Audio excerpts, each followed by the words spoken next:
Hi guys, welcome back to my channel. Guys, ఈరోజు అయితే దొండకాయ ఫ్రై చేస్తున్నాను, అలాగే చపాతీ కూడా చేస్తున్నాను అనమాట. సో ఇప్పుడు మనమైతే దొండకాయల్ని శుభ్రంగా వాష్ చేసుకుందాం. ఇప్పుడు దొండకాయల్ని మనం శుభ్రంగా వాష్ చేసుకున్నాం కదా, చిన్న చిన్న ముక్కల కింద కట్ చేసుకుందాం ఇప్పుడు దొండకాయలన్నిటిని. సో ఇంకా నేనైతే ఈ విధంగా ఈ సైజులో చిన్న చిన్న ముక్కలుగా కట్ చేసుకున్నాను అనమాట.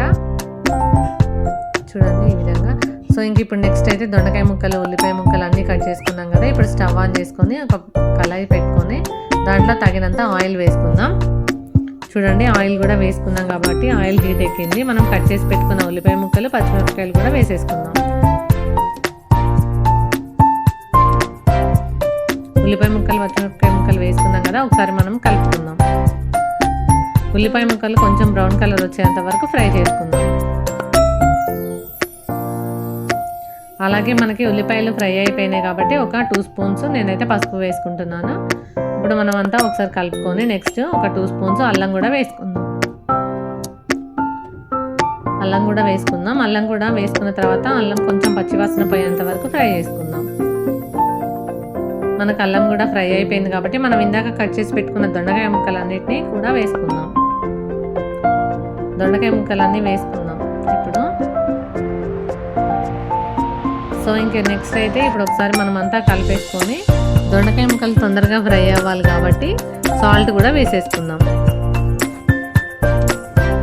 నేనైతే సాల్ట్ 2 స్పూన్సే వేసుకుంటున్నాను, ఎందుకంటే నేను చపాతీ కూడా చేస్తున్నాను కాబట్టి అందులో కూడా సాల్ట్ ఉంటుంది కదా, అందుకే మీరు చూసి వేసుకోండి. సో ఇప్పుడు సాల్ట్ అయితే ఇంట్లో వేసుకున్నాం కదా, మొత్తం అంతా ఒకసారి కలిపేసుకుందాం. మనకి దొండకాయ ముక్కలు అనేవి ఫ్రై అవుతాయి కదా, ఈలోపు మనం చపాతీ చేసుకుందామని చెప్పాను కదా. సో ఇంకా మనకి ఆల్మోస్ట్ సగం వరకు మనకు దొండకాయ ముక్కలు ఫ్రై అవుతున్నాయి. సో ఇప్పుడు దొండకాయ ముక్కలు సిమ్లో పెట్టి పక్కన మనం ఇప్పుడు పిండి కలిపేసుకుందాం. చూడండి ఒక బేషన్ తీసుకున్నాను నేను, అందులో తగినంత పిండి వేసుకొని ఇప్పుడు మనం కొంచెం సాల్ట్ వేసుకొని పిండి అనేది కలుపుకుందాం. కొద్దిగా నీళ్ళు వేసుకుంటూ పిండి అనేది చాలా సాఫ్ట్గా మెత్తగా చపాతీ రావాలి కాబట్టి చాలా సాఫ్ట్గా కలుపుకోవాలి. పిండి కూడా బాగా లూజ్ అవ్వకుండా మంచిగా సాఫ్ట్గా వచ్చేలా చూసుకోవాలి పిండి. అలాగే ఇప్పుడు మనకి ఒక పక్క దొండకాయలు ఫ్రై అవుతున్నాయి కదా, అందులో కారం కూడా వేసుకుందాం. నేనైతే ఒక 1.5 స్పూన్ వేసుకున్నాను. ఇంకా నెక్స్ట్ కారం వేసుకొని ఒక 5 మినిట్స్ ఫ్రై చేసుకున్నాం కదా. తర్వాత ఇప్పుడు కొత్తిమీర వేసుకొని పక్కన పెట్టేసుకుందాం దొండకాయ ఫ్రైని. ఇంక ఇప్పుడు చపాతీ పిండిని ఉండల కింద చేసేసుకుందాం. చపాతీ పీట తీసుకొని నేనైతే చపాతీ ముద్దని పీట మీద పెట్టుకున్నాను. సో ఇప్పుడు ఫస్ట్ పిండితోనే డిప్ చేసుకొని నేను చపాతీ కొంచెం వేసుకున్నాను అనమాట. ఇంకా తర్వాత అందులో ఒక 1 స్పూన్ ఆయిల్ వేసి మొత్తం అంతా స్ప్రెడ్ చేసి మడత పెడదాం చపాతీని. సో ఇప్పుడు మనం చపాతీలో ఒకసారి డిప్ చేసుకుందాం మనం చేసే చపాతీని. చూడండి ఇప్పుడు మనం డిప్ చేసుకున్నాం కదా, మొత్తం అంతా స్ప్రెడ్ అయ్యేలాగా అనుకొని చపాతీని సాఫ్ట్గా రుద్దుకోవాలన్నమాట. మనకి పక్కన ప్యాన్ కూడా పెట్టుకున్నాం కదా, హీట్ అయింది ప్యాన్ కూడా. ఇప్పుడు మనకి చపాతీ అనేది రెడీ అయిపోయింది కదా. ఒక 1 స్పూన్ ఆయిల్ వేసుకుందాం పెనం మీద. మొత్తం అంతా స్ప్రెడ్ చేసుకొని మనం చేసుకున్న చపాతీని కూడా వేసేసుకుందాం. ఇప్పుడు పైన మనం ఇంకొక 1 స్పూన్ చపాతీకి ఆయిల్ వేసుకొని మొత్తం అంతా స్ప్రెడ్ చేసుకొని 2 వైపులా చక్కగా కాల్చుకోవాలన్నమాట. చపాతీ చూడండి ఎలా పొంగుతుందో, చాలా అంటే చాలా సాఫ్ట్గా పిండి అనేది పర్ఫెక్ట్గా కలుపుకుంటే చపాతీ కూడా చాలా మంచిగా వస్తుందన్నమాట. సో నెక్స్ట్ టైం మీరు కూడా ఒకసారి ఇట్లా ట్రై చేయండి. చూడండి చపాతీ బాగా పొంగింది కదా. సో నెక్స్ట్ ఇంకో వైపు కూడా వేసేసుకుందాం మనం.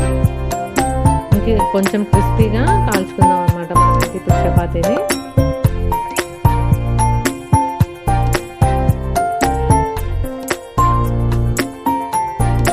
మనకి చపాతీ 2 వైపులా కాలింది కదా.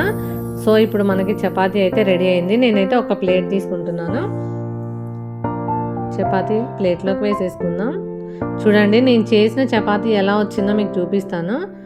చాలా సాఫ్ట్గా వస్తుందన్నమాట. ఫస్ట్లో నాకు చేయడం రాలేదు, కానీ నేను తర్వాత మా అత్తమ్మ చేస్తుంటే చూసి నేర్చుకున్నాను అనమాట. చూడండి ఎంత పొరలుగా చాలా బాగుందన్నమాట. సో ఇప్పుడు మనం మనం చేసుకున్న దొండకాయ కూరని కూడా టేస్ట్ చేద్దాం ఎలా ఉందనేది. సో మా ఇంట్లో అయితే సాటర్డే స్పెషల్ చపాతీ విత్ దొండకాయ కూర. చూడండి చాలా అంటే చాలా బాగుంది టేస్ట్ అయితే. మీరు కూడా తప్పకుండా ఒకసారి ట్రై చేయండి. నాకైతే నచ్చింది. మీరు కూడా ఒకసారి ట్రై చేసి ఎలా ఉందని కామెంట్ బాక్స్లో చెప్పండి. ఈ వీడియో కనుక మీకు నచ్చినట్టయితే లైక్ చేయండి, షేర్ చేయండి, కామెంట్ చేయండి, సబ్స్క్రైబ్ చేయడం మర్చిపోకండి. ఓకేనా ఫ్రెండ్స్? Bye friends.